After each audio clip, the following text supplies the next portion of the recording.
principal. Diabetes mellitus. Fíjense cuántas cosas puede presentar a nivel ocular un paciente con diabetes mellitus. Retinopatía diabética, edema macular diabético, las cataratas y el glaucoma, entre otras manifestaciones. Esto ya dentro del ojo, pero por fuera del ojo son pacientes que tienen conjuntivitis más frecuente y más fácil que un paciente que no es diabético, pueden tener blefaritis, pueden tener sueros, cualquier proceso infeccioso. En ellos es más frecuente que en una persona que no es diabética. Otra de las enfermedades, los desórdenes hematológicos, dentro de ellos la ciclemia o enfermedad de células falciformes, una anemia de células falciformes que es llamada también en alguna literatura ciclemia, que también provoca manifestaciones oculares como por ejemplo infartos retinales, trombos importantes, hemorragias, o sea, fenómenos vasoclusivos que van a ocurrir no solo en el resto del organismo, sino también a nivel ocular. La leucemia también tiene manifestaciones en el fondo de ojo de los pacientes, con hemorragias, desprendimientos de retinas exudativos, etc.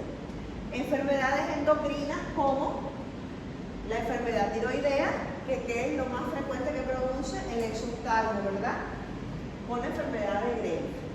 También están las enfermedades del tejido conectivo como la esclerodermia y la dermatomiositis, que también tienen manifestaciones retinianas a nivel del fondo de ojo. Las enfermedades infecciosas como el SIDA y la tuberculosis, que provocan retinitis importantes y que pueden llevar a la ceguera a los pacientes. La hipertensión arterial, que provoca la oclusión de venas y arterias, y la retinopatía hipertensiva, que hemos visto también en clases, en la clase de disminución lenta de la visión, vimos manifestaciones retinianas de la retinopatía hipertensiva y cómo se clasifica en varios grados, ¿verdad? Otras enfermedades pueden ser las enfermedades neurológicas. Aquí tenemos la esclerosis múltiple y la miastenia gravis. La miastenia gravis, que provoca a nivel ocular ptosis palpebral, ¿verdad? Entre otras manifestaciones del nervio óptico. Y la esclerosis múltiple, que es una de las causas principales de qué tipo de neuropatía, de neuritis que lo vimos en la clase cuando vimos la parte de nervio óptico, y dijimos que la esclerosis múltiple es una de las causas fundamentales de neuritis retrovulvares. Tenemos las enfermedades autoinmunes que pueden provocar también manifestaciones oftalmológicas como la artritis reumatoidea, que provoca el ojo seco, el síndrome de Sjögren, el lupus eritematoso sistémico, que también puede provocar ojo seco y puede provocar lesiones en retina, y el síndrome de Sjögren, que está dentro de las artritis reumatoideas, que también provoca ojo seco y sequedad de mucosas en el resto del cuerpo. Entonces, como ven, son múltiples las enfermedades sistémicas que van a tener manifestaciones a nivel ocular.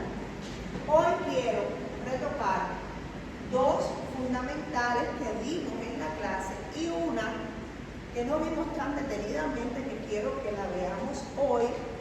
Les voy a mostrar imágenes para que ustedes la tengan en cuenta, porque es una enfermedad muy frecuente, que es la toxoplasmosis.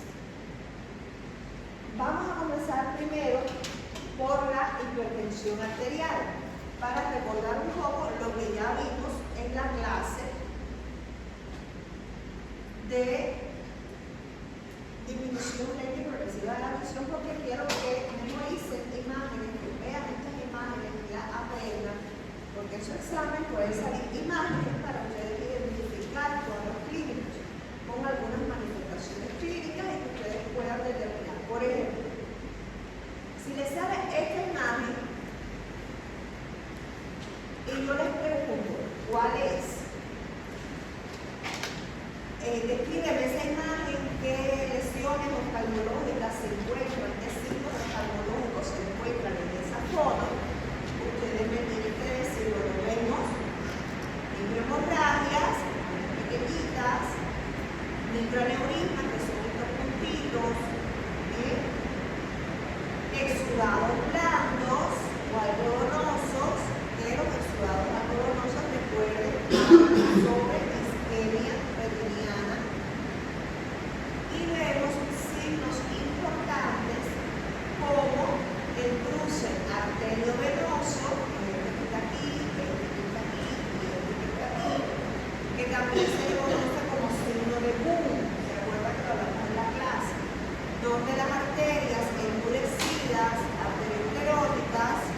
van a deprimir a la vena y van a provocar dilatación de la vena por delante y por detrás de la obstrucción, ¿verdad? Y eso puede ser causa de procesos oclusivos a nivel ocular, a nivel venoso, y van a provocar a veces obstrucciones de las venas retinianas a nivel de las ramas, ¿verdad? Que pueden provocar trombosis a ese nivel, hemorragia, isquemia, etc.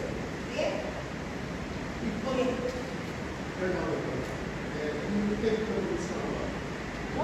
Tempo de condição do início para que isso ocorra, problema ou uma hemorragia. El tiempo de que tenga el cruce a que tenga un edema o una hemorragia, eso no es predecible. No puede ser 15 días, un mes. Puede tenerla la vida entera y nunca pasarle, pero el riesgo siempre está. ¿Entiendes? Un paciente de hipertenso, que ustedes vean con una retina de esta forma, no es un hipertenso desde el día. Es un hipertenso que lleva hipertenso y descontrolado más de 5 años. Estos no son fenómenos que se instalan de un día para otro. Por lo tanto, esas manifestaciones no van a expresar de forma alguna, a no ser que haya un proceso exclusivo, una hipertensión mantenida no se controla y puede tener una hemorragia ocular o puede tener una trombosis de una de esas venas en un momento, pero no es predecible el momento exacto. No es que veamos esto y vamos a decirle al paciente, te quedan 5 meses para que te ocurra una obstrucción. Le vamos a decir, tienes alto riesgo de una obstrucción de una vena retiniana, pero no podemos decir exactamente la fecha del día. Ni es en un mes, ni es en 3 meses, ni es en 15 días. ¿Entiendes? No hay un periodo exacto. Lo que sí se sabe es que más temprano que tarde lo va a tener. ¿Por qué? Porque cuando hay oclusiones de esa magnitud, ya el paciente está teniendo hemorragias a otros niveles, en un mes, 2 meses, 3 meses, no se controla la presión, sigue empeorando el cuadro vascular, pues puede tener uno de esos fenómenos. ¿Okay? Entonces, puede ser así y entonces podemos preguntar, bueno, este paciente tiene una enfermedad retinal, ¿cuál sería? Y ustedes plantean una retinopatía hipertensiva o diabética o la que sea que vaya a aparecer. En este caso es una retinopatía hipertensiva y, entonces miren acá, estos que están aquí, que son exudados duros. Ven que son como piedritas, son más organizados. Y los blandos o algodonosos son más dispersos, con bordes menos definidos. Fíjense y tengan en cuenta algo. Se parece mucho también a un paciente con una retinopatía diabética, porque los dos son procesos de alteraciones vasculares, son microangiopatías que producen tanto en una como en otra enfermedad. Claro está, la clínica del paciente, los antecedentes clínicos del paciente pues te van a orientar. Pero muchas veces llega un paciente que te dice que no padece de nada y cuando vemos aquí, el fondo de ojo tiene de todo. Entonces, ¿qué decimos? Bueno, el paciente tiene una retinopatía diabética o hipertensiva y hay que descartar. ¿Bien? El de la retinopatía diabética es un poco más llamativo aún, más alarmante, más grave.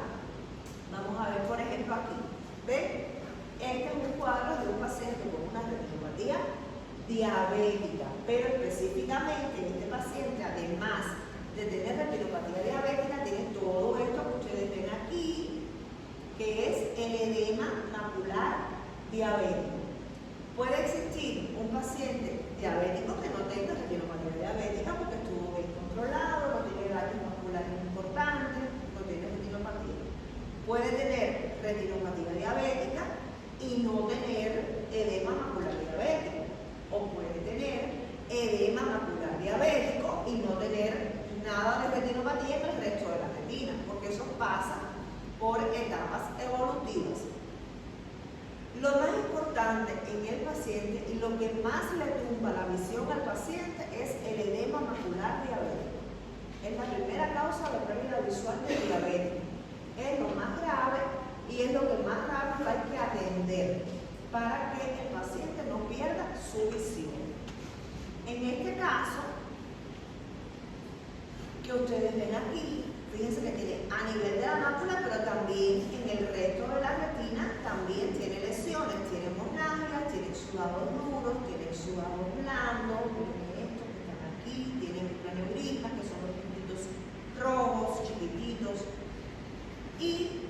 podemos decir que es un paciente con una retinopatía diabética y en este caso es no proliferativa. ¿Por qué es no proliferativa? Porque no tiene neovasos. Aquí en ninguna parte vemos neovasos. Bien, si vemos un neovaso, ya es proliferativa. Pero esta, por ejemplo, es una retinopatía diabética moderada, porque fíjense que los resultados, los microturismas, las hemorragias y todo, lo tienen los 4 cuadrantes. Pero además tiene un edema macular clínicamente significativo. ¿Por qué es clínicamente significativo? Porque las lesiones están a menos de 500 micras del centro de la mácula. Esta es la mácula completa, ¿verdad? Y el centro es este, que es el más importante, que es donde está la fobia. ¿Y cómo están las lesiones? Todas están encimadas, ahí pegadas prácticamente al centro. Por eso decimos que es clínicamente significativo. Porque si estas lesiones, por ejemplo, estuvieran más separadas del centro, más alejadas hacia la parte temporal, no es clínicamente significativo, es moderado o es leve, en dependencia de la cantidad de lesiones. Pero no es clínicamente significativo porque están a más de 500 micras del centro foveal. ¿Y cómo yo sé cuántos son 500 micras? Porque yo no voy a ver como una regla del troloco, ¿verdad? Entonces yo voy a ver el tamaño del disco óptico, que es aproximadamente 500 micras. Y háganse la idea que esto lo ponemos aquí. ¿Ven? Lo que esté a menos del centro de ese tamaño es menos de 500 micras. Ahora, estas lesiones comienzan de aquí para allá, están a más de 500 micras. ¿Ven? Igual tiene un edema macular, pero no está pegado al centro macular. ¿Se entiende eso? Cuando tenemos un paciente que tiene este cuadro clínico, es un paciente que requiere de un tratamiento rápido, ¿verdad? Porque si no, ¿qué pasa? ¿Qué le pasa? Pierde la visión de forma irreversible. Entonces aquí hay que hacerle el tratamiento para, primero que todo, el edema macular. Y después que tratamos el edema macular, entonces tratamos el resto de la retina. No podemos hacer tratamiento a la retinopatía diabética y dejar el edema para último, porque entonces cuando tratamos la retinopatía, todo el edema que vamos a ir quitando de atrás, todo lo que vamos secando atrás va cayendo en el centro y el edema macular es peor. ¿Cuál es el tratamiento de elección para el paciente con retinopatía diabética? El láser. ¿Y qué más? ¿La inyección de qué? De Avastin. Antiangiogénico como el Avastin, que es el más económico, y también está el Eylea, que es otro nuevo que salió hace poco, que es tan bueno o más que el Avastin, pero bueno, más caro también. Entonces, se le pueden poner 3 dosis, 5 dosis a los pacientes, con un intervalo de un mes entre las dosis o 21 días, y se va evaluando el grosor de la mácula a través del OCT, de la tomografía de coherencia óptica, o a través de la agudeza visual de los pacientes. También podemos ir evaluando si está mejorando o no, y a través del fondo de óptica. No te entiendo nada. Primero el Avastin y después se hace el LES. Entonces,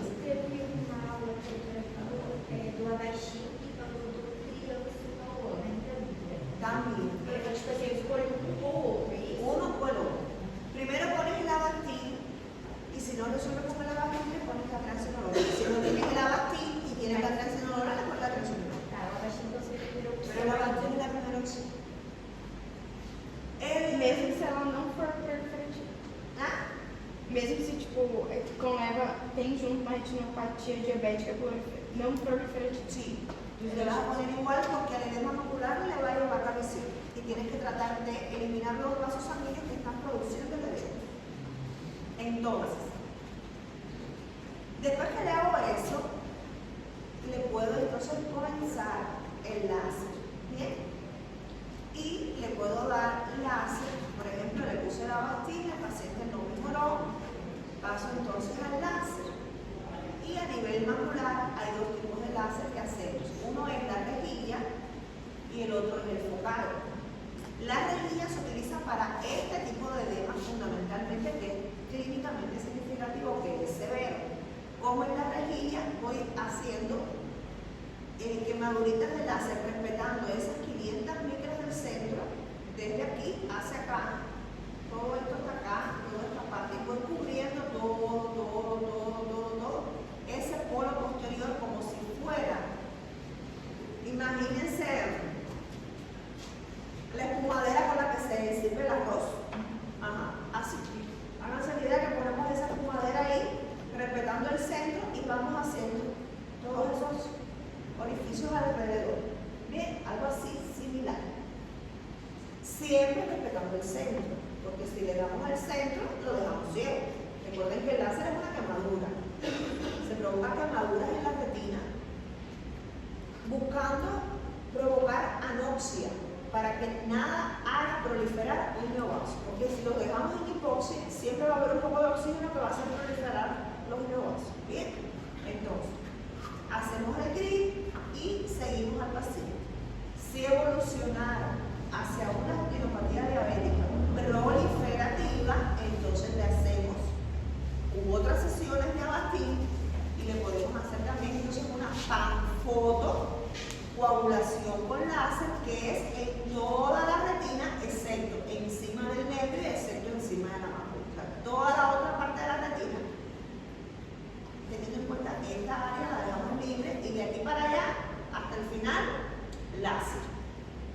Bien, y con eso se debe controlar el paciente, siempre y cuando el paciente también coopere con su dieta, su control metabólico, todo eso, porque si no coopera y sigue haciendo desastres y comiendo mandioca, va a terminar en una vitrectomía, que es el tratamiento definitivo.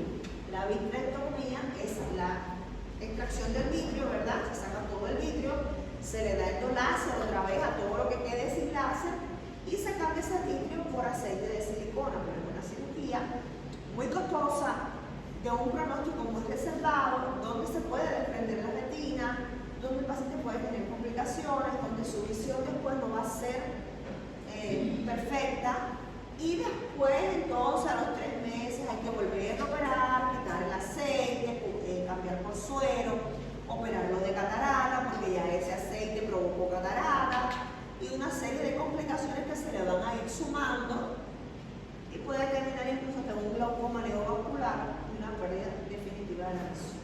Bien, entonces, ¿qué es lo ideal para el paciente diabético? Número 1, diagnóstico precoz y tratamiento oportuno.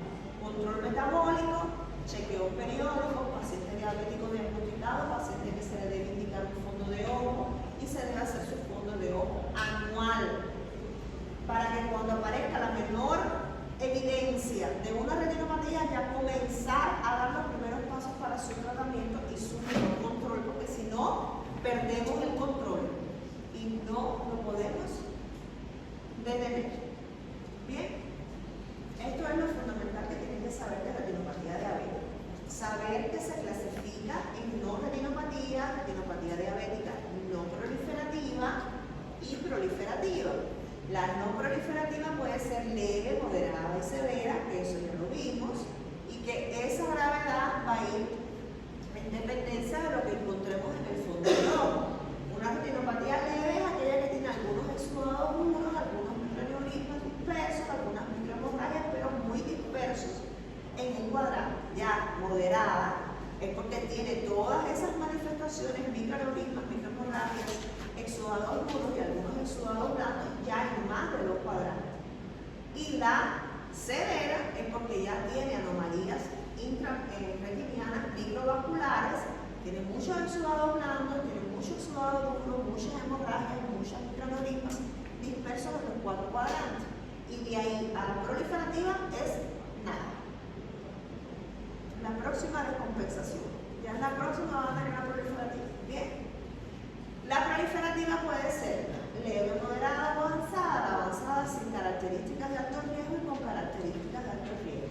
¿Cuándo es leve? Cuando tiene un neovaso, dos neovasos.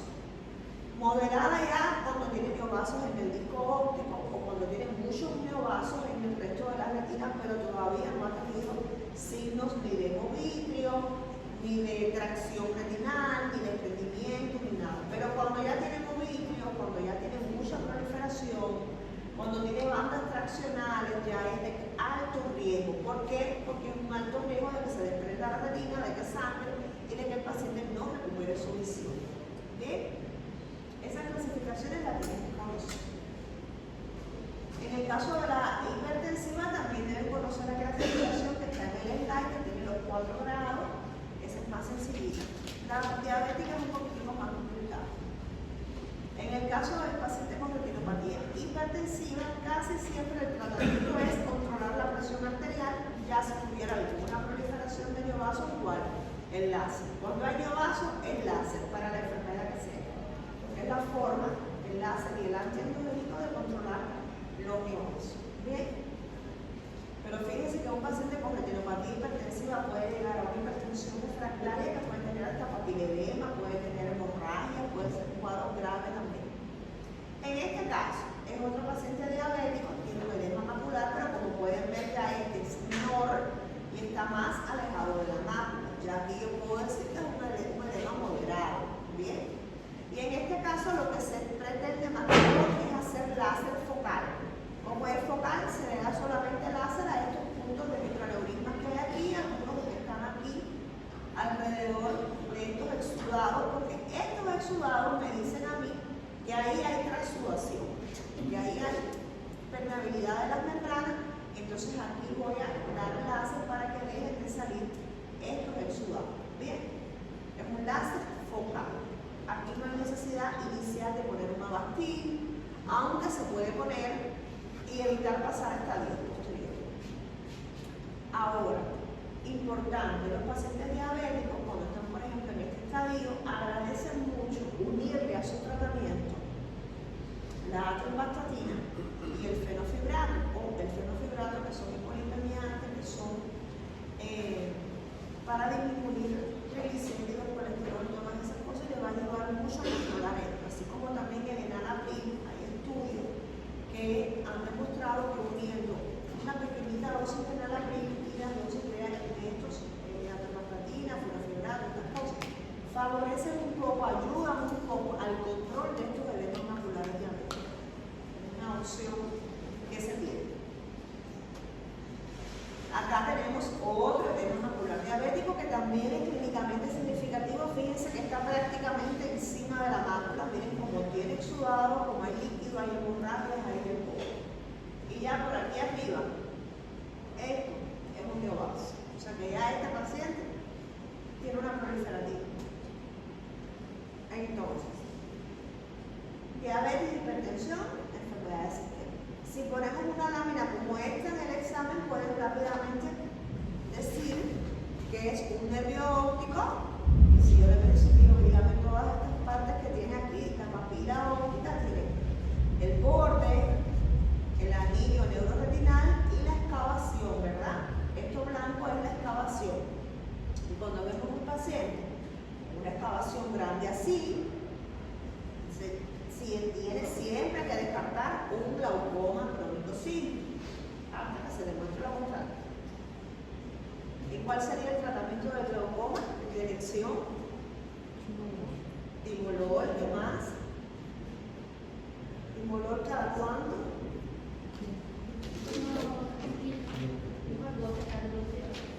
Una gota cada 12 horas. ¿Cuál más? Consolamida cada 8.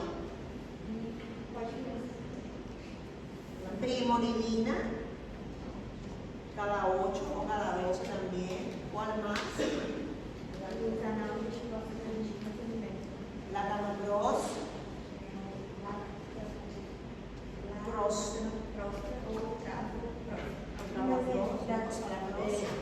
¿Un só ou os 4 juntos?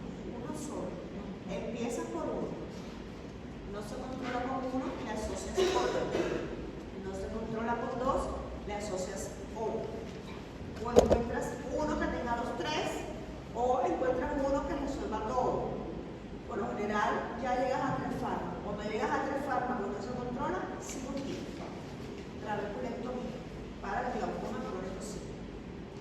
si es un paciente con glaucoma agudo, ¿cuál es el tratamiento? Pilocarpina, pero antes de la pilocarpina, ¿qué le ponemos al glaucoma agudo? Acetazolamida, endovenosa, un bulbo diluido en 10 o 15 ml de glucosado a 5%. Y manitol, un frasco de 250 mililitros al 20%, le pasamos endovenoso en una hora. Y en goticas que le ponemos en los ojos, le ponemos antes de la pilocarpina, dimolol cada 1 minuto y dorsolamida alternando. Una gota de dimolol, una gota de dorsolamida, una gota de dimolol, una gota de dorsolamida, una gota de dimolol, una gota de dorsolamida. Cuando ya le pusimos las 3 dosis, vamos a ver que el edema corneal que tiene por la hipertensión va a ir desapareciendo. Y una vez que desaparece el edema corneal, entonces le ponemos la pilocarpina. Después que desaparece el edema corneal, antes no. Y luego le dejamos la pilocarpina cada 8 horas, el manitol se lo podemos dejar cada 8 horas, no a chorro, así le podemos ir dosificando. El manitol le podemos ir bajando la dosis si ya la presión ocular está controlada. Y la acetazolamida también se la podemos ir bajando la dosis o pasársela por vía oral para evitar la hipopotasemia. Recuerden que provoca mucha hipopotasemia, los pacientes les da calambre, les da mucha debilidad muscular y entonces hay que asociarle el cloruro de potasio para que eviten la hipopotasemia, porque si no lo matamos. Y luego que ya el paciente le bajó su presión ocular, ya pasó el dolor intenso, está mejor, al día siguiente o al otro, le hacemos el tratamiento definitivo del glaucoma agudo, que ¿cuál era? ¿Cuál es el tratamiento definitivo del glaucoma agudo? Iridotomía con láser o iridectomía basal periférica. ¿Bien? Ustedes todos que andan con tapabocas, todos están enfermos. ¿Y por qué están con tapabocas? Porque a maioria da sala está com sintomas. ¿Con síntomas respiratorios? Ah, bien. Bueno. ¿Qué es esto? Es esto que vemos aquí.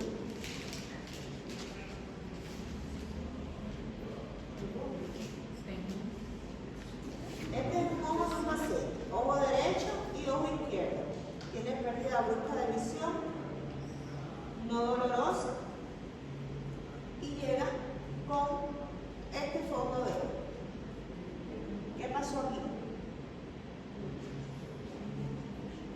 ¿Qué hay aquí? ¿Qué observan ahí?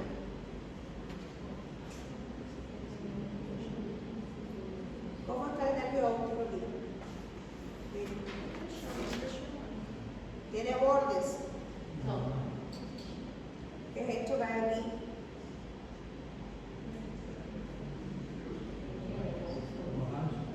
Hemorragias en la astilla. Hay tortuosidad vascular, hay exudación, borramiento de los bordes y hemorragia. ¿Qué tiene esto? ¿Una qué? Una neuritis. Neuritis óptica anterior, porque está en la papila. Bien.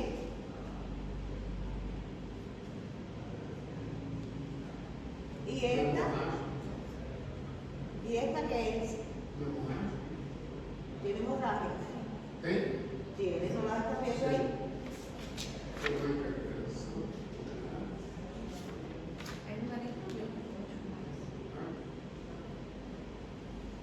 Fíjense.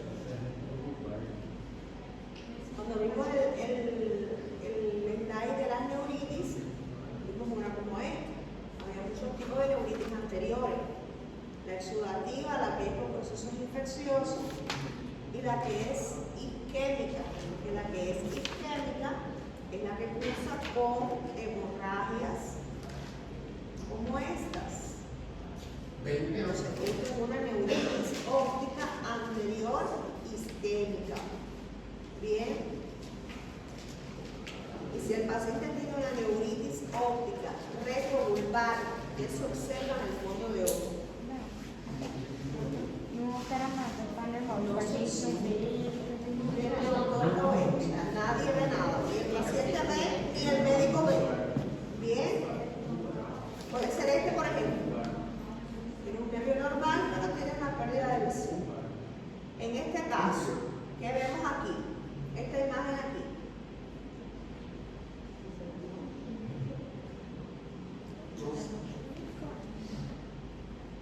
Este nervio óptico está bien. ¿Qué tiene?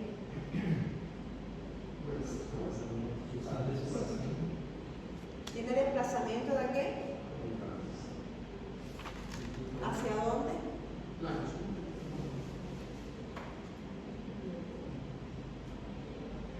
¿Cómo yo describiría ese nervio óptico?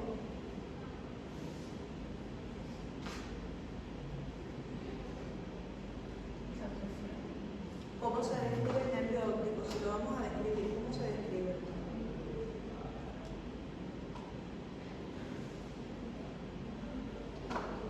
¿Qué partes tiene el nervio óptico, señores? ¿Qué parte tiene la papila óptica? Que lo acabamos de hablar ahorita. ¿Cómo se llama esto? Borde. ¿Cómo está el borde? Borrado, líquido. ¿Está bien? El borde. El borde está bien.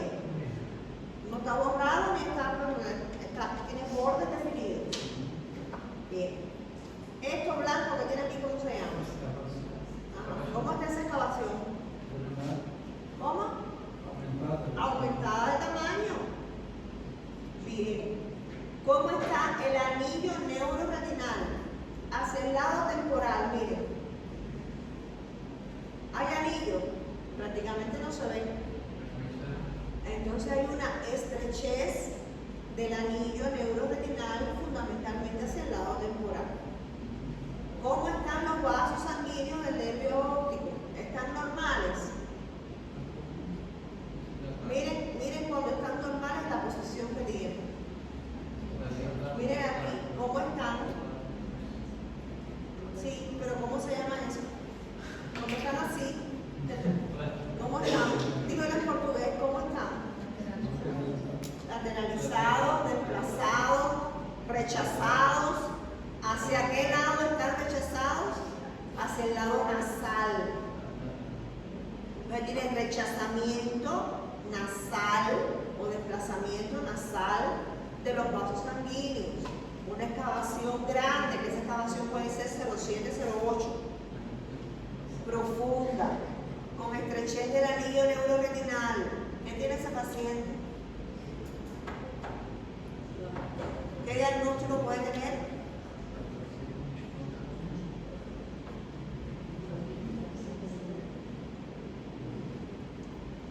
¿Qué diagnóstico puede tener?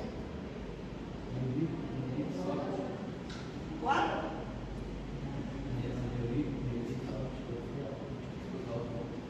Un glaucoma. Glaucoma crónico simple.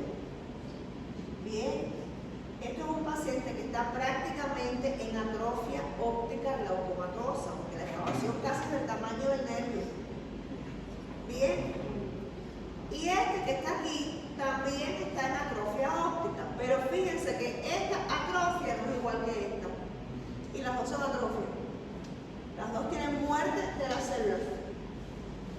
Pero esta, su causa generalmente es una papilitis, una neuritis óptica anterior, posterior, una lesión traumática del nervio óptico, una isquemia retinal, algún infarto cerebral, cualquier cosa.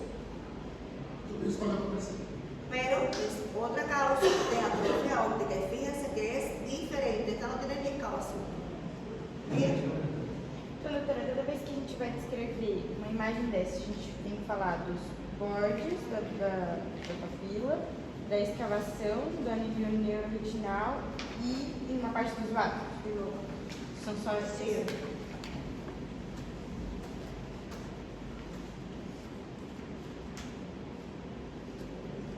Vamos a ver otro. Vamos a ver otra imagen.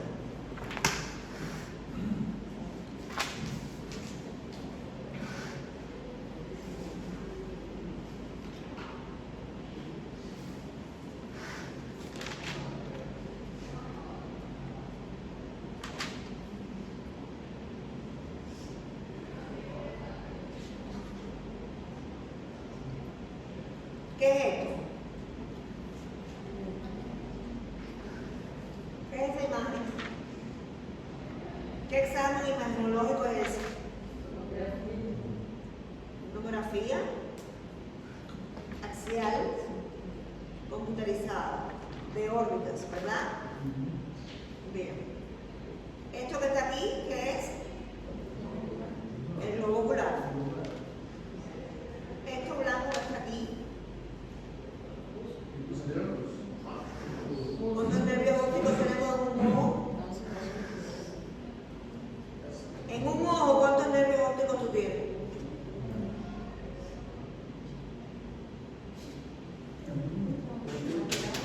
¿Cuántos nervios ópticos tiene un ojo? No sé. Pero,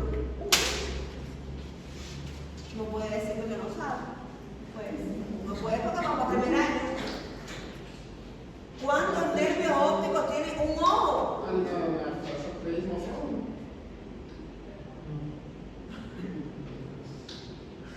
Criatura. Cada ojo tiene un nervio óptico. Solo uno tenemos en cada. Esto que está aquí son los músculos. Por el amor de Dios Todopoderoso. Esto que está aquí es el nervio óptico. ¿Lo están viendo? ¿Y cómo se llama? ¿Cómo se describe en la literatura esa forma que tiene el nervio óptico? Horizontal. ¿Y para qué es eso? Para permitir que el nervio óptico se mueva junto con el globo ocular y no se dañe, ¿verdad? Que si fuera rígido y recto, se podía romper con el movimiento ocular. ¿Bien? Bueno. Papila normal. ¿Cómo se le llama también a la papila del nervio óptico? Disco óptico. ¿Y cómo más? Cabeza. Miren aquí las partes de la papila. Excavación, reborde o anillo neuroretinal y el borde de la papila y los vasos sanguíneos. ¿Bien? Normalmente tiene que ser así. Fíjense, una excavación, o no va a haber excavación o una excavación pequeñita. Ya cuando es grande y va creciendo hacia el lado temporal, va empujando los vasos hacia el lado nasal y se va estrechando el anillo en la parte temporal. ¿Bien? ¿Esto qué es? Neuritis óptica. Vulvar o papilitis o neuritis óptica anterior, puede tener cualquier nombre. ¿Se refiere a qué? A una lesión en la papila del nervio óptico. ¿Cómo se llama?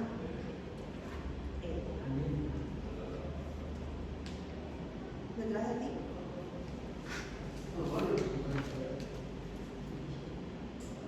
¿Qué es esto que vemos aquí?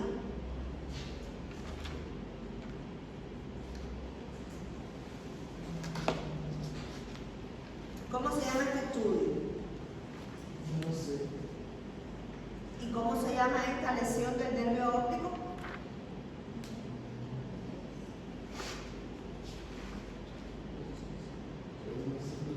¿Ah? ¿No sabes? ¿Y qué tú estás viendo en tu computador mientras yo estoy explicando esto? ¿Qué va al examen? Atiendan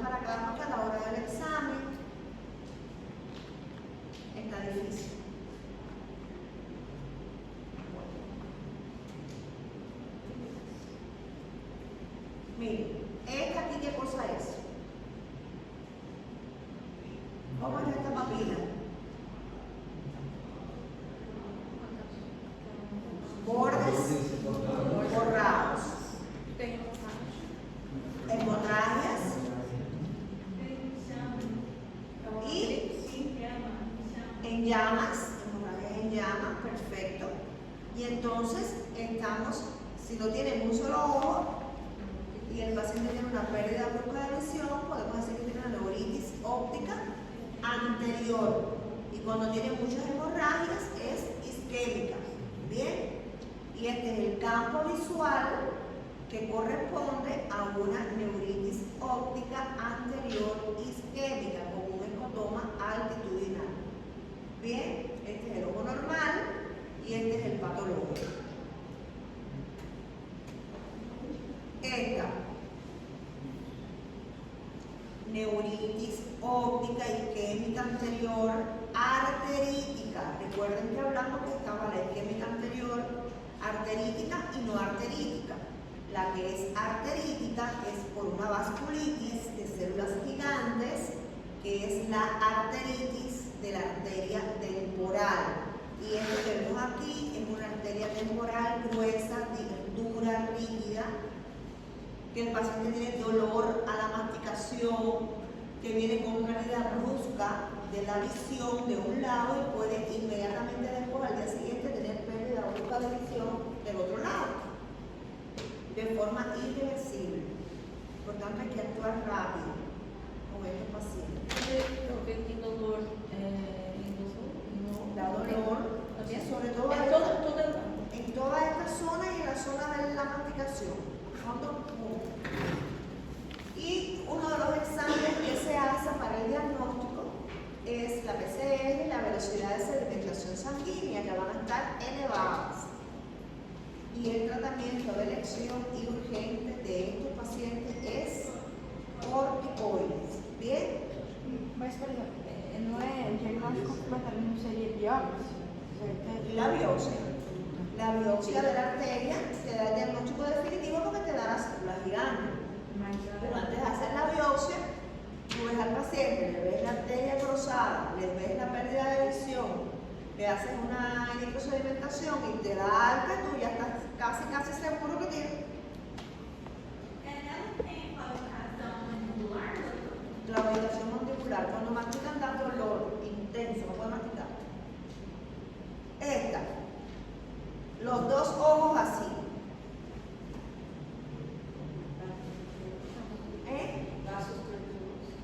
Vasos tortuosos, dilatados, bordes borrados, papila elevada. Y es bilateral. ¿En qué pienso? Y el campo visual prácticamente normal.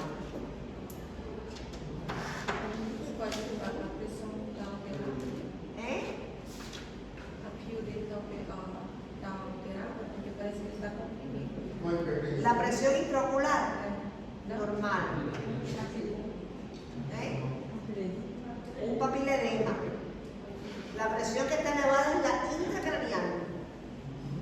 Tiene edema cerebral y provoca papiledema. Cuando es bilateral así, hay que pensar en papiledema. Si es unilateral, piensa en papilitis, pero cuando es bilateral así, hay que pensar en papiledema. Aquí, outra tomografia. Só voltando naquela, mas aí eu tô com uma pressão intracranial e Intracranial. não ocular. Ocular no, la ocular está bien. Aquí, una tomografía y una resonancia. ¿Qué hay aquí? Un tumor. Y este paciente va a tener una pérdida lenta y progresiva de la visión. No es brusca porque el tumor no crece de pronto. Va a ir perdiendo poco a poco en la medida que el tumor va creciendo y va comprimiendo a quién? Al nervio óptico, y va eliminándolo, lo va matando, lo va destruyendo por compresión y va provocando una pérdida de visión. Es un meningioma de la vaina del nervio óptico, que es un tumor benigno, pero provoca lesiones irreversibles por el lugar donde está ubicado. Y aquí se ve también en la resonancia. Bien. Mas, tipo assim, a gente vai ter que analisar a ressonância de tá aqui na nossa prova? Hay que analizar.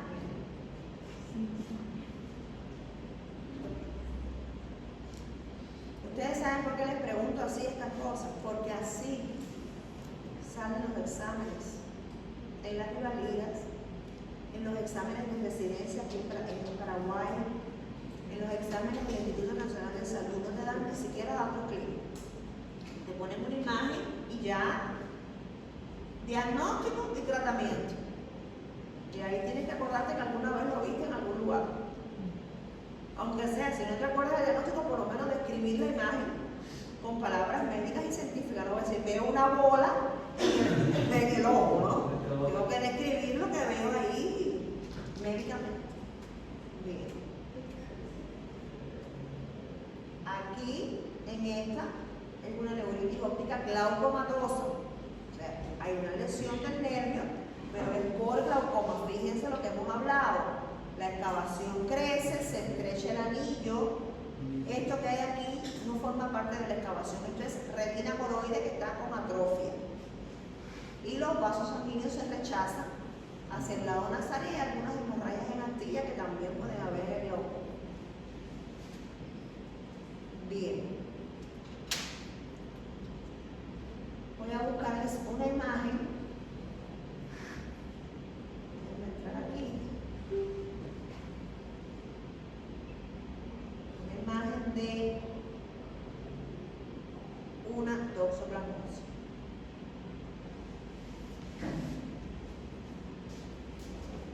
Para que vean.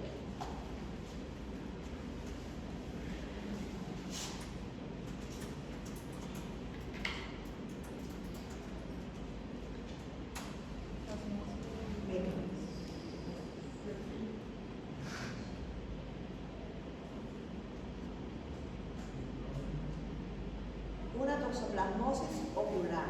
Fíjense que, vamos a ver si puede salir de imagen. Bueno, aquí, fíjense. Só uma dúvida, no papel edema pode estar aumentada a pressão intracranial? Puede estar, Aumentada a pressão intracranial? no está. Está. Está. Então, eu não vou poder fazer a punção lombar. Cuando la presión intracraneal está elevada, es que se produce el papiledema. Cuando la presión intracraneal se va disminuyendo y va controlándose, el papiledema va disminuyendo y va pasando por diferentes estadios hasta que la papila puede llegar a un estado normal o cerca de lo normal. Por lo general no produce atrofia óptica, pero en algunos casos donde la hipertensión endocraniana es muy mantenida, sí puede llegar a la atrofia óptica. Esto que ustedes ven aquí es un paciente con una toxoplasmosis. Las toxoplasmosis oculares pueden quedarse solitas atrás en la retina coroide o pueden ser panuveitis, forman parte de las uveitis. Y esto que ustedes ven aquí es la manifestación en la cámara anterior de una uveitis.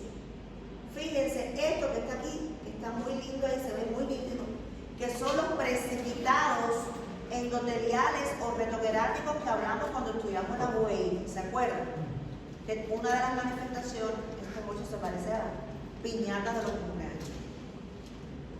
Mira eso. Vamos a poner aquí. Ese es el cuadro típico de los precipitados retroqueráticos, pero como la toxoplasmosis es una enfermedad importante, una enfermedad grave, una enfermedad que es hasta sistémica, miren los precipitados que gruesos son. En una uveitis normalita pueden haber precipitados queráticos así, pero más chiquiticos, más finitos, a veces ni se ven. Pero en una toxoplasmosis y en otras enfermedades granulomatosas, otras enfermedades reumatológicas importantes, los precipitados son así grandotes y gruesos que parecen grasa de carnero. Bien, entonces miren la imagen del nervio de la retina. ¿Ven? Esto que ustedes ven aquí es una cicatriz de atrofia ya corioretinal.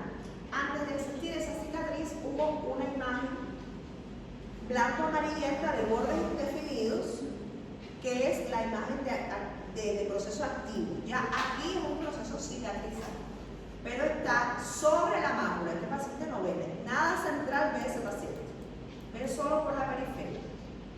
Y esto, Fica incomodado o paciente ao movimento do ocular? ¿no qué? Não incomoda, assim, a motilidade ocular não dói. No. Mientras no está inflamado, no. Cuando está inflamado y tiene una uveitis anterior, sí le duele, pero cuando está así ya está cicatrizado. Y este caso, fíjense, como dice aquí, es una lesión típica de toxoplasmosis congénita. ¿Por qué les digo esto? Porque es muy importante el control prenatal. Cuando tenemos una embarazada, dentro de los exámenes de control prenatal están las inmunoglobulinas que se hacen para citomegalovirus, toxoplasma, aparte de la serología, VIH, bla, bla, bla, bla.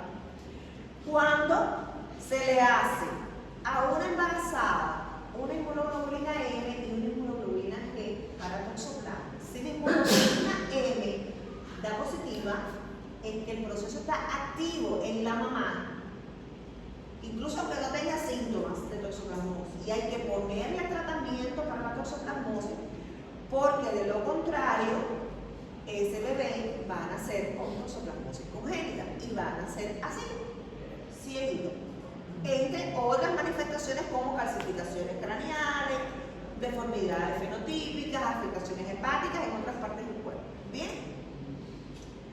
Y cuando es adquirida, por lo general, las lesiones aparecen en otras partes, como por ejemplo, puede ser aquí, ¿ven?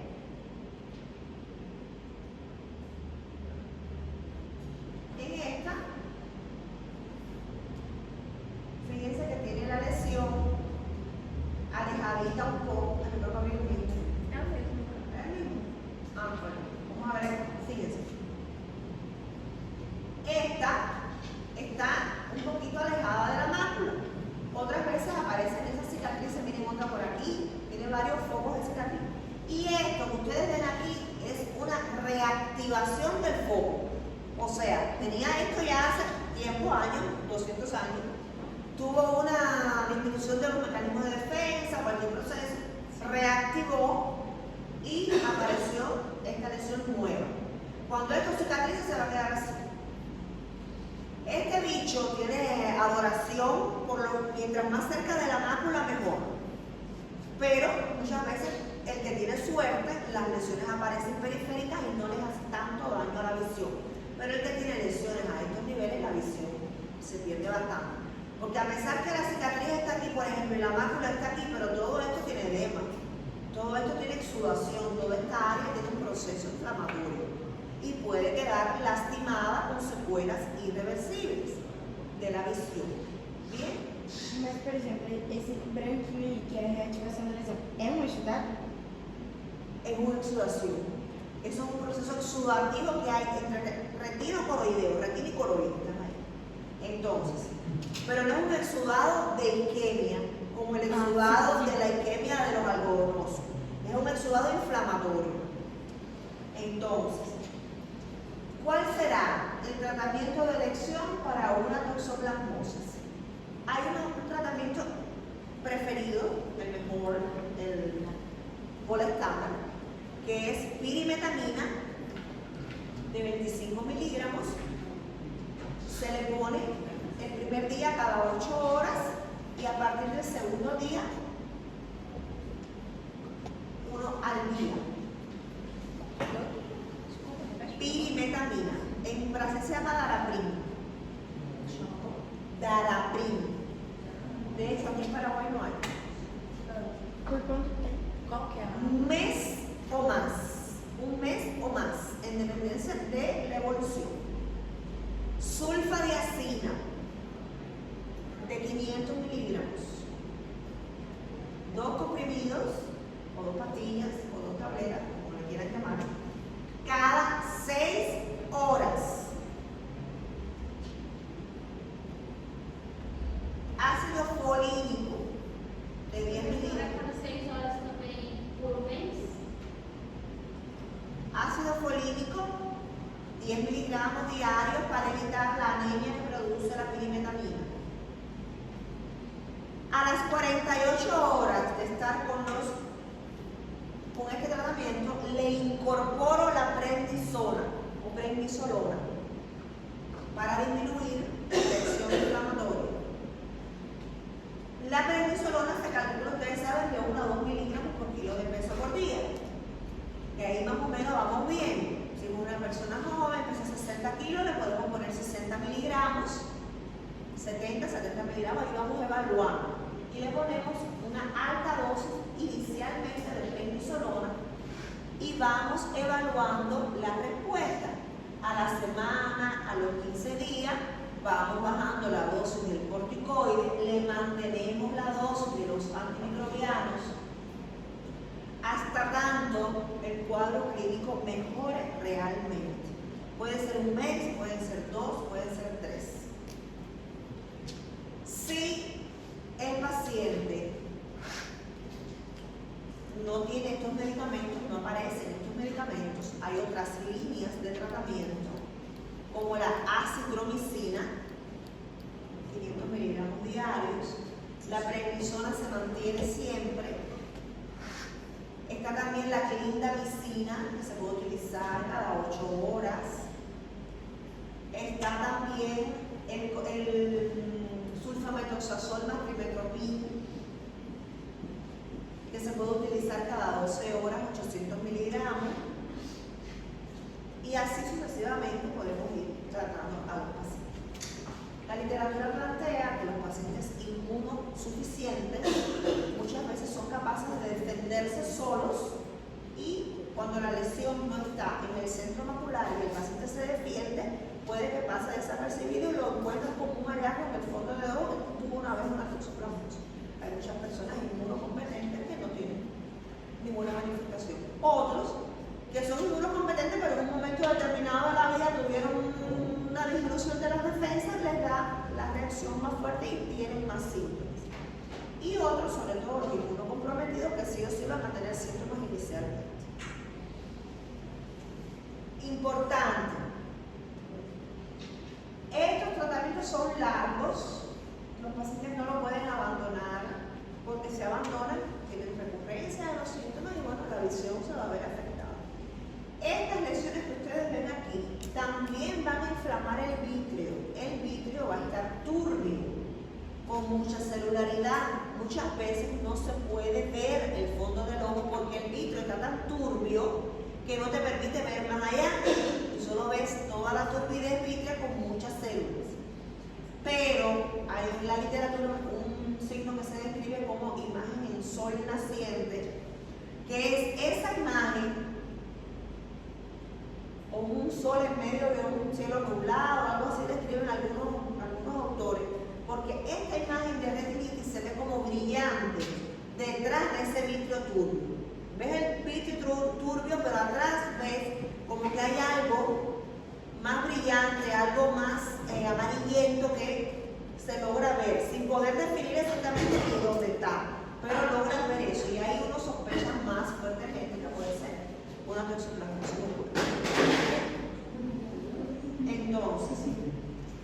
Entonces, aquí por ejemplo, ¿ven? Otra activa, una retinitis por un paciente con toxoplasmosis adquirida. Y esto, miren qué horror, en un paciente con SIDA. Ya ahí la retinitis es difusa. Ahí no queda retina para nada. Ahí no queda retina para nada. Miren, cuando se le hace. Essas inflamações podem chegar a causar uma compressão das artérias da veia retina? De las arterias.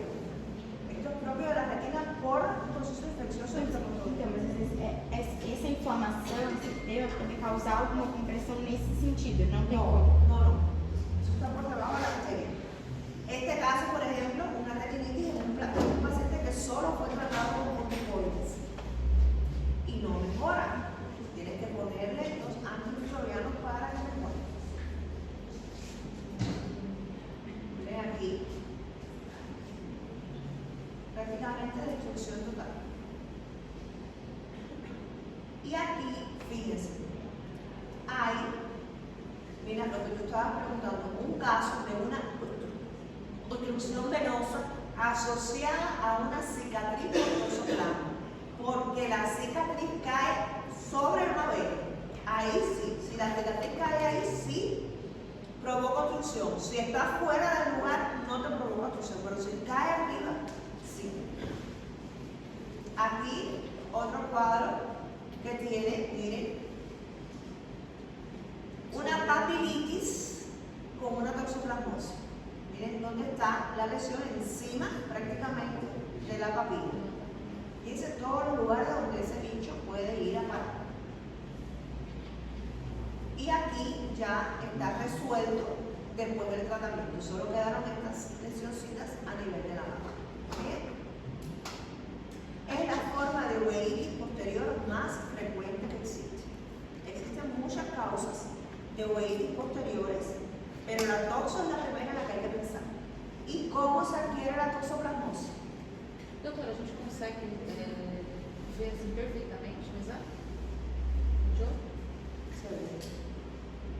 Se ve perfectamente. Perfectamente así se ve. Incluso, y tristemente, aquí hay muchos citomegalovirus también. Muchísimos. Y el citomegalovirus provoca una retinitis peor que la de la toxoplasmosis. Es destructiva. Provoca unas retinitis proliferantes violentas. Imaginen toda la retina, toda, porque mira así por toda la periferia, amarilla así con esa exudación y con muchas hemorragias en toda la retina. Y lo describen, los autores de la literatura oftalmológica describen como un recurso mnemotécnico para que no se le olvide a los médicos, ¿no? Cuando ven el fotoneoma de un paciente con un citomegalovirus como si fuera una pizza napolitana, porque ves como el queso es una exudación amarillenta, así blanca, y las hemorragias es el ketchup o el tomate, ¿verdad? Y así se ve, lleno de sangre, todo sangre y exudado. Y eso es terrible. Casi siempre que vemos eso, pensar en un VIH, un SIDA, cuando tiene un cuadro así. Y rápidamente hay que ponerle tratamiento común. Vanciclovir, cualquier vir de estos más potentes. Entonces, algo que les quiero mostrar. Casos clínicos de oftalmología muy interesantes sobre estas enfermedades sistémicas que estamos viendo, para que ustedes vean cómo cualquier cosa puede repercutir en nuestra retina. Y les voy a mostrar imágenes de OCT, que es la tomografía de coherencia óptica, que hemos hablado de eso, que es la que nos permite ver las 10 capas de la retina en un corte tomográfico que es como si fuera en tiempo real, como si estuviéramos viendo la lámina de un color. Aquí está un primer caso que es una paciente con un traumatismo craneal, creo que fue un traumatismo craneal que no golpeó el globo ocular y que por prácticamente contragolpe provocó este cuadro, que es la llamada pseudoretinopatía de Kushner. La de Kushner o la del escopetazo también es cuando hay una acción compresiva que provoca esas rupturas de vasos retinianos. Y esta, que ustedes ven aquí, son hemorragias preretinales. Se llaman así, preretinales, porque están entre la retina y la hialoides posterior del vítreo. Entonces, como están por delante de la retina, tienen una característica especial. Primero son grandes, oscuras, y el paciente cuando se sienta va a formar un nivel. Miren aquí como tiene una línea, ¿ves? Como que la sangre por gravedad baja y se queda ahí en una bolsita. Esas son típicas hemorragias preretinales. Y esta es una paciente que apenas tuvo un accidente automovilístico por un proceso compresivo a otro nivel, terminó con esa lesión ocular. Y esto que ustedes ven aquí es el OCT de esa paciente, donde está esto que ven aquí, es la sangre por debajo ahí de la hialoide.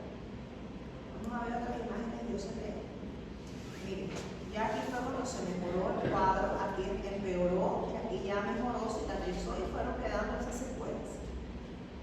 Ahora van a ver otro, que es uno muy interesante, que es producto de los punteros láser. Que hay que tener cuidado con eso. Maculopatías por fototoxicidades por puntero láser. Cualquier luz de intensidad importante que incida sobre el globo ocular puede provocar fototoxicidad. Por eso, por ejemplo, no podemos mirar los eclipses así sin, porque nos puede provocar una maculopatía, una lesión que nos deja ciego.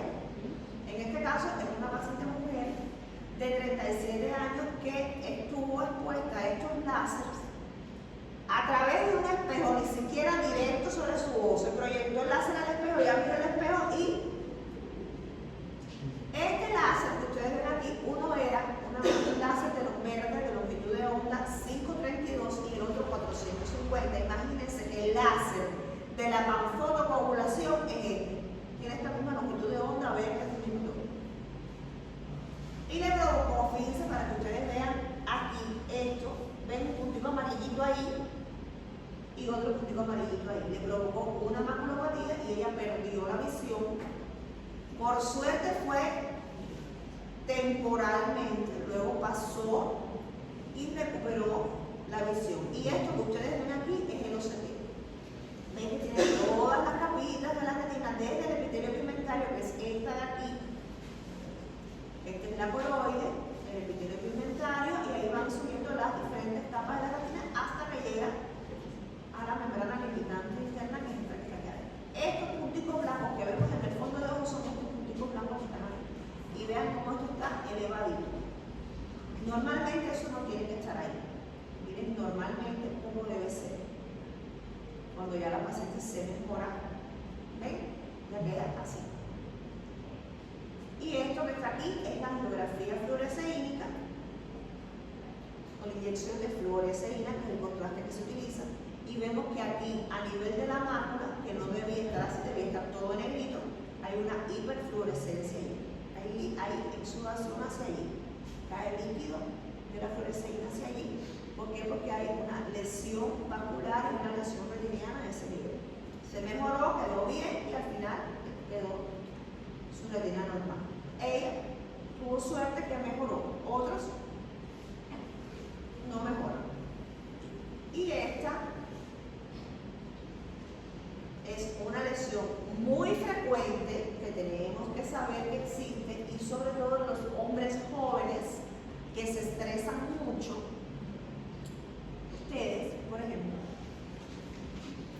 que tienen una personalidad tipo A, que es una persona compulsiva, estresada, hiperactiva, ese tipo de personas, en las mujeres puede pasar, pero en los hombres es más frecuente. Nos salvamos de esa porque todo nos toca más a nosotros. Entonces, esto que ustedes ven aquí, quiero que tengan vista de imagenología, como la de rayos X. Para mí yo lo veo rápido, pero yo sé que a ustedes les cuesta, pero dense cuenta, esto aquí es la mácula. Fíjense cómo todo esto oscuro cae hasta aquí abajo. ¿Ven? Eso que hay ahí, todo es líquido. Hay un desprendimiento de retina exudativo. El desprendimiento es plano, no hay un bolsón, pero hay líquido por debajo de la retina. Y ese líquido viene de este vasito que ustedes ven aquí, que tiene una hiperfluorescencia, eso es la angiografía fluorescénica. Este vasito está botando líquido y el líquido va cayendo hacia aquí abajo. Y va provocando el desprendimiento de retina exudativo. Causa la mayoría de las veces idiopática, más frecuente el estrés. Tratamiento, reposo, sedantes, irse al lugar donde no esté el estrés, si es en la casa para el trabajo, si es en el trabajo para la casa o para la playa. El tema es que la persona tiene que estar relajada para que en un mes aproximadamente se reabsorba el líquido y deje de perder visión. Recupera su visión y no pasa nada. La mayoría de las veces no deja secuelas. Otras veces deja secuelas como alguna pérdida moderada de la visión y lesiones pigmentarias a nivel de la mano. ¿Qué se hace aquí? Cuando perdura más de un mes, 2 meses, hay que dar láser a este vaso para que deje de exudar y listo. Y aquí vamos a ver ahora un paciente con una leucemia mieloide crónica. Miren el OCT, el normal y el que tiene el líquido. ¿Ven cómo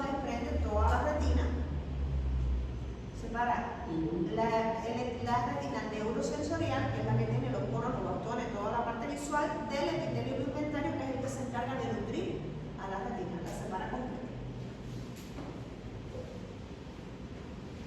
Ahora vamos a ver aquí, ya cuando se le quitó, normal. Ahora vamos a ver este paciente que tiene una leucemia mieloide crónica, las lesiones que tiene a nivel, que vimos que la leucemia es una de las manifestaciones hematológicas a nivel ocular, ¿verdad? Miren los pacientes con una leucemia, cómo tienen su retina. Todo isquémico, todo atrófico y algunas hemorragias en algunos E niveles. nessa fase aí enxerga não? Y aquí miren la geografía, todos esos espacios hipofluorescentes donde no llegan y los hiperfluorescentes donde se extravasa. Y miren aquí, a nivel macular, el edema que tiene, el líquido por debajo de esa retina. En ese caso, cuando se observa así, con esas bolitas como un panal de abeja, así se le llama un edema macular quístico. Además, es lo que hace eso quístico. Miren la destrucción de esa retina. Luego todo esto puede cicatrizar y formar bandas como tipo una tela de araña rígida y puede desprender también la retina.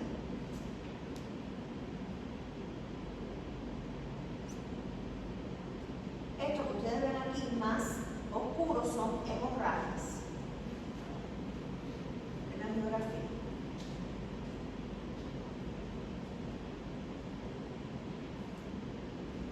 Miren el edema, ¿ven? De los 70. Aquí sería normal, aquí con el edema. Entonces, este paciente se le puso tratamiento con Avastin. Bueno, no fue con Avastin, fue con Eylea. Mírenlo aquí, fue con Eylea el tratamiento de este paciente.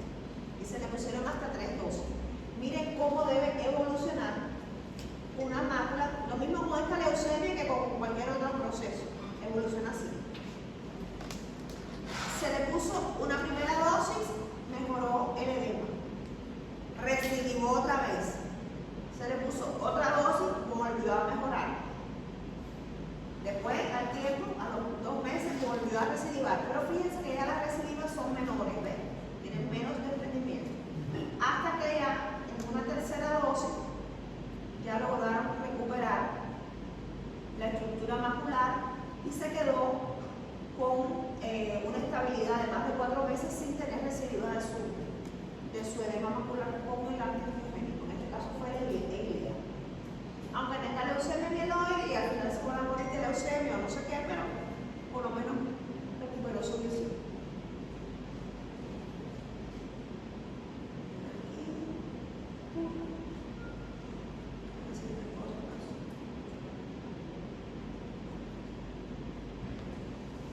Esto, miren, otro edema macular, ¿ven? Que lo senté. Ese era un caso así importante de la enfermedad.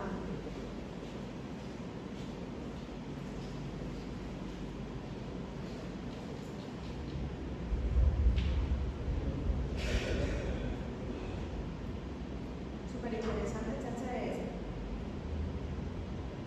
libro con lo que se escribe. Ahora voy a poner el caso de esto en el examen. Mas que a gente esse livro Así que esto está hermoso. A ver este que se pasó ahora para toxicidad por venlafaxina, lentamente. Toxicidad macular, desprendimiento de retinas exudativos en ambas máculas por un medicamento. Una maculopatía importante que ustedes tienen siempre que perseguir es la maculopatía por cloroquina, porque van a tener, miren aquí en la geografía cómo se ve, ¿ven? Ustedes van a tener pacientes reumatológicos y los pacientes reumatológicos utilizan mucho la cloroquina. Siempre que le vamos a poner cloroquina a un paciente, hay que hacerle un fondo de ojo antes del tratamiento para saber cómo está su mácula antes del tratamiento y luego cada 6 meses hacerle fondo de ojo, porque aparece una maculopatía que es la maculopatía en ojo de buey. La mácula se hiperpigmenta Si no le quitamos el medicamento, se puede quedar ciego. Y ya, después que se tira la cloroquina, vuelve la mácula a su estado normal. Dime.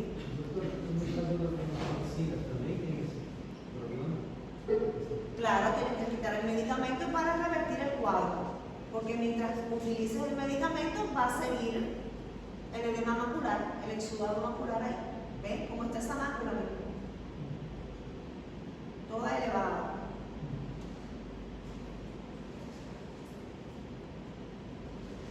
Desprendimiento agudo en los epitelios en ambos ojos.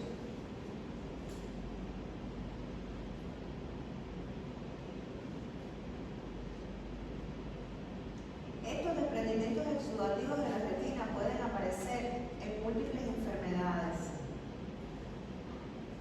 Pueden ser por enfermedades tumorales que hagan metástasis oculares y hagan esos desprendimientos exudativos, son los llamados síndromes de enmascaramiento, que aparecen a nivel ocular como lesión paraneoplásica. Pueden aparecer múltiples desprendimientos de retina exudativo en la tuberculosis, también pueden aparecer. Hay un síndrome autoinmune que se llama síndrome de o enfermedad de hongo llanar y jaraba, que provoca desprendimientos múltiples de retina exudativo en diferentes focos de la retina. Uveitis anterior es una enfermedad bastante complicada que se evita también y que provoca todas estas manifestaciones. Eso es un mismo desprendimiento. Casi siempre que vemos a una persona con un desprendimiento de retina exudativo, recuerden cuando vimos la clase de desprendimientos de retina que estaban los recmatógenos, que son los que tienen desgarre, los traccionales, que son los de los diabéticos generalmente, que es por la proliferación de vasos, y los exudativos. Siempre que vemos un paciente con un desprendimiento de retina exudativo, hay que descartar causas tumorales, inflamatorias e infecciosas, más que todo, que son los que más producen exudativos.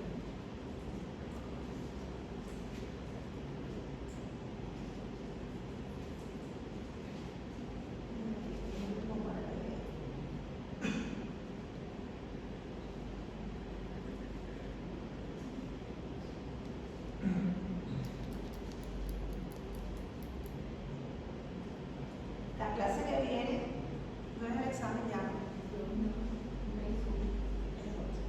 Esta mañana, de paso, ¿Eh? voy a ver de paso. Me faltan dos clases más. Una. Solo una. Es el 31. ¿Cuándo es el examen? Ya pasaron la fecha.